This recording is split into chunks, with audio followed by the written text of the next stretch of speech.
తండ్రి సమానులు చంద్రబాబు నాయుడు గారు మరి అక్కడ ఉన్న కార్యకర్తలందరినీ కూడా నువ్వు నేను ఆదుకుంటాం, ఆ బాధ్యత నాదని తెలియజేశారు.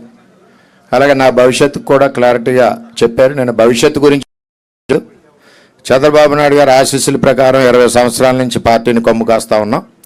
నేను కోరేది ఏంటంటే కార్యకర్తల్ని చూసుకోవాల్సిన బాధ్యత. రెండవది, మా నియోజకవర్గానికి సంబంధించి పురుషోత్తపట్నాన్ని తిరిగి ప్రారంభించడం, అలాగే ఏలేరు ఫేజ్ 2 శంకుస్థాపన చేసి చంద్రబాబు నాయుడు గారు చేసింది ఆగిపోవడం వల్ల రైతులు 2 పంటలు పండట్లేదు.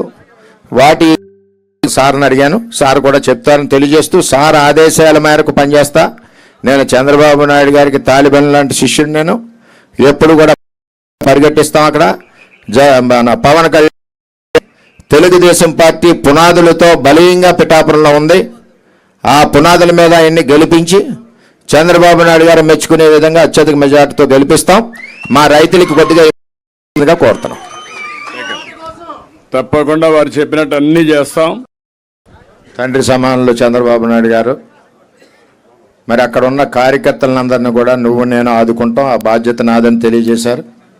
అలాగే నా భవిష్యత్తు కూడా క్లారిటీగా చెప్పారు. నేను భవిష్యత్తు గురించి చంద్రబాబు నాయుడు గారు ఆశీస్సుల ప్రకారం 20 సంవత్సరాల నుంచి పార్టీని కొమ్ము కాస్తా ఉన్నాం. నేను కోరేది ఏంటంటే కార్యకర్తల్ని చూసుకోవాల్సిన బాధ్యత. రెండవది, మా నియోజకవర్గానికి సంబంధించి పురుషోత్తపట్నాన్ని తిరిగి ప్రారంభించడం, అలాగే ఏలేరు ఫేజ్ 2 శంకుస్థాపన చేసి చంద్రబాబు నాయుడు గారు చేసింది ఆగిపోవడం వల్ల రైతులు 2 పంటలు పండట్లేదు.